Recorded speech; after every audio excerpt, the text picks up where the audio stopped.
بسم اللہ الرحمن الرحیم۔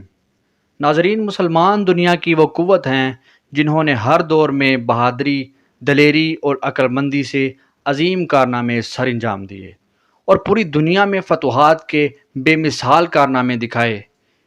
یہیں تک نہیں بلکہ اس کے علاوہ دنیا کے تمام شعبوں میں نمایاں مقام حاصل کیا۔ آج اسی سنہری دور کے عظیم رہنما، بنگال اور بہار کے فاتح سلطان محمد بختیار خلجی ہمارا موضوع ہیں۔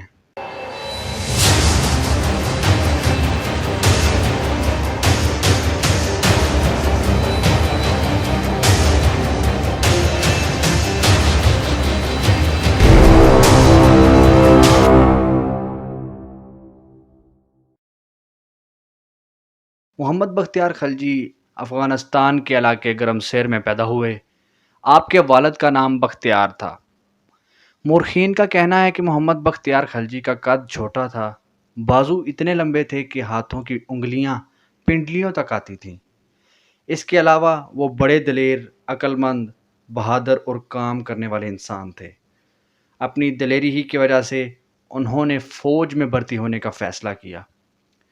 دوستو، اس مقصد کے لیے انہوں نے غزنی شہر کا رخ کیا تاکہ سلطان شہاب الدین غوری کے لشکر میں شامل ہو جائیں۔ غزنی پہنچ کر دیوان ارض یعنی لشکر میں بھرتی کا دفتر اس کا رخ کیا، لیکن چھوٹے قد اور مناسب ہتھیار نہ ہونے کی وجہ سے انہیں لشکر میں شامل نہیں کیا گیا۔ لہٰذا اپنی قسمت آزمانے کے لیے انہوں نے ہندوستان کا رخ کیا۔ دہلی پہنچ کر لشکر میں شامل ہونے کی کوشش کی، لیکن غزنی کی طرح دہلی میں بھی ناکام رہے۔ ان حالات میں انہوں نے بدایوں کا رخ کیا اور وہاں کے حاکم نے ان کے اخراجات کے لیے وظیفہ مقرر کر دیا۔ کچھ مدت کے بعد محمد بختیار خلجی بدایوں سے اودھ کے حکمران حسام الدین کے پاس پہنچ گئے۔ چونکہ انہوں نے ایک اچھا گھوڑا اور عمدہ ہتھیار فراہم کر لیے تھے اور بدایوں میں چند مقامات پر اپنی دلیری اور جواں مردی بھی دکھائی تھی، لہٰذا حسام الدین نے چنار گڑھ اور بگوت یعنی بنارس کے علاقے انہیں جاگیر کے طور پر دیے۔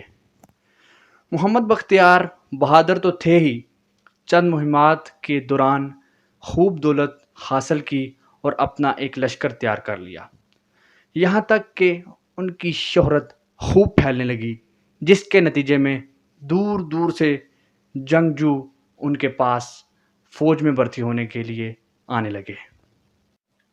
رفتہ رفتہ محمد بختیار خلجی کی بہادری اور شہرت کی خبریں سلطان قطب الدین ایبک تک پہنچ گئیں۔ سلطان نے محمد بختیار خلجی کو اعزازات سے نوازا اور ایک خلط یعنی کپڑوں کا جوڑا بھی بھیجا۔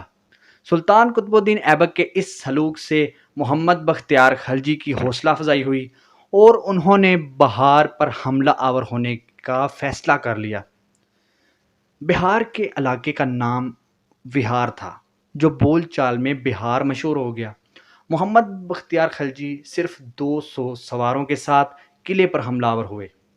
قلعے کو انہوں نے فتح کر لیا۔ قلعے کے اندر جو برہمن تھے وہ سب مارے گئے۔ وہاں مسلمانوں کے ہاتھ بہت سی کتابیں لگیں۔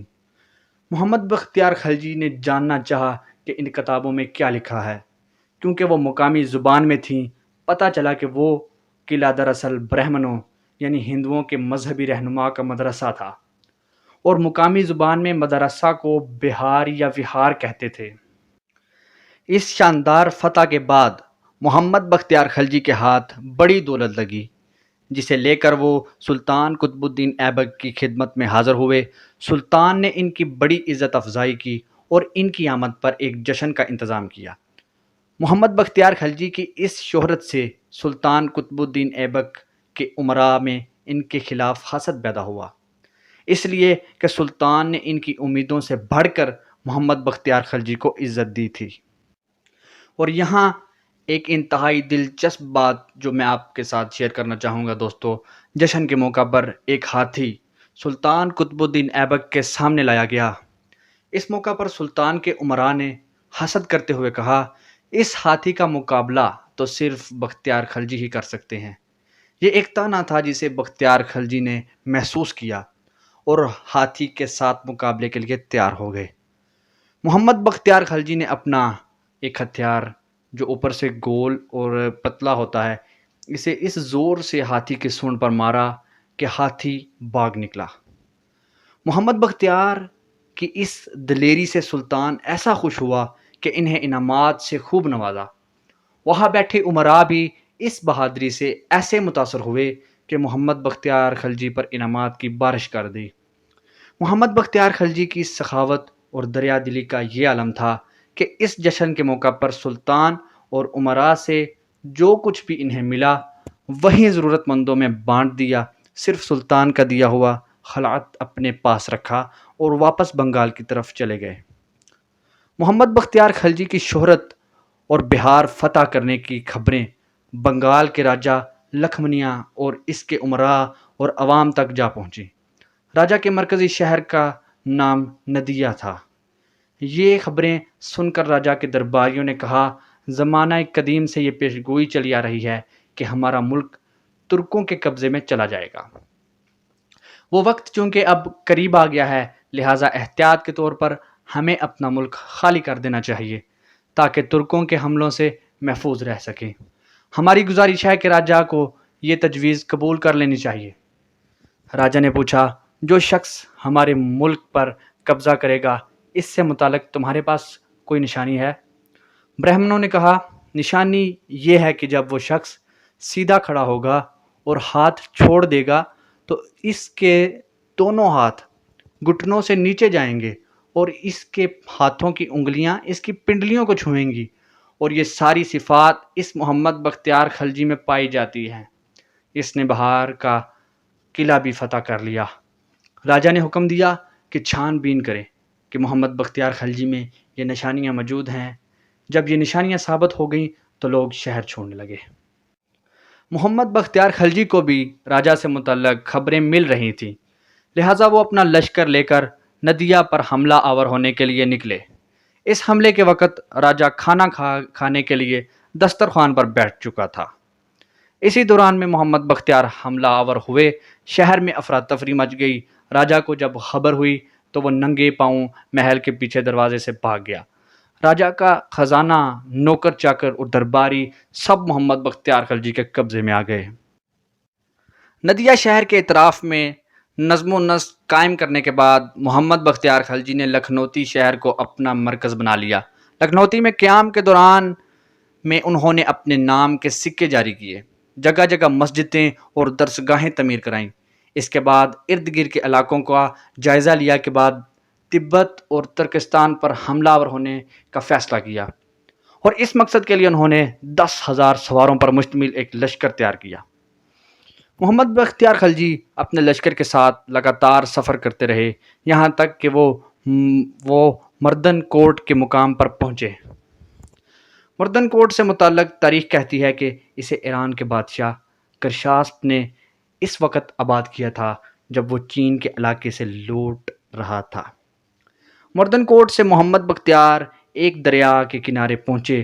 دریا کے کنارے اپنے کچھ محافظ مقرر کیے تاکہ پل کو کوئی نقصان نہ پہنچے اور واپسی آسان ہو۔ لگاتار 16 دن سفر کرنے کے بعد محمد بختیار خلجی اپنے لشکر کے ساتھ تبت میں داخل ہوئے۔ دشمن کے ساتھ سخت جنگ ہوئی، جس میں محمد بختیار خلجی نے دشمن کے کافی آدمی گرفتار کر لیے، لیکن انہیں واپس آنا پڑا کیونکہ ان کے پاس لشکر کے لیے خوراک اور گھوڑوں کے لیے چارہ ختم ہو رہا تھا۔ جس پل سے گزر کر گئے تھے اسے دشمن نے تباہ کر دیا تھا، لہٰذا دریا سے گزرنے کا کوئی ذریعہ نہ تھا۔ چنانچہ انہوں نے ایک بہت بڑے مندر میں پناہ لی تاکہ رسوں کا انتظام کر کے دریا عبور کیا جائے۔ اسی دوران میں دشمن نے اس مندر کو گھیر لیا جس میں بختیار خلجی نے اپنے لشکر کے ساتھ پناہ لے رکھی تھی۔ آخر کار وہ اپنے لشکر کے ساتھ مندر سے نکلے اور انہوں نے جنگجو ہندوؤں کا گھیرا توڑ کر دریا میں اپنے گھوڑے ڈال دیے۔ دریا میں اس وقت پانی تیز اور گہرا تھا۔ محمد بختیار خلجی صرف 100 ساتھیوں کے ساتھ دریا پار کر سکے، باقی سب دریا میں بہہ کر ہلاک ہو گئے۔ دریا عبور کرنے کے بعد محمد بختیار خلجی اپنے ساتھیوں کے ساتھ دیوکوٹ کے مقام پر پہنچے۔ اپنے لشکر کی تباہی کا انہیں سخت دکھ اور صدمہ ہوا، جس کی وجہ سے وہ بیمار پڑ گئے۔ کمزوری اس قدر ہو گئی کہ ان میں بستر سے اٹھنے کی ہمت تک نہ رہی، وہاں کوئی علاج کرنے والا بھی نہ تھا، لہٰذا اسی بیماری کی حالت میں وہ وفات پا گئے۔ تو اس طرح اسلام کے ایک اور عظیم فاتح اب خالق حقیقی سے جا ملے۔ تو دوستو، ویڈیو کو لائک اور شیئر کیجئے تاکہ اسلام سے آگاہی اور اسلام کے ہمارے اسلاف سے ہمارے دوست اور ہمارے بھائی ہمارے اپنے اسلاف سے آگاہ ہو سکیں۔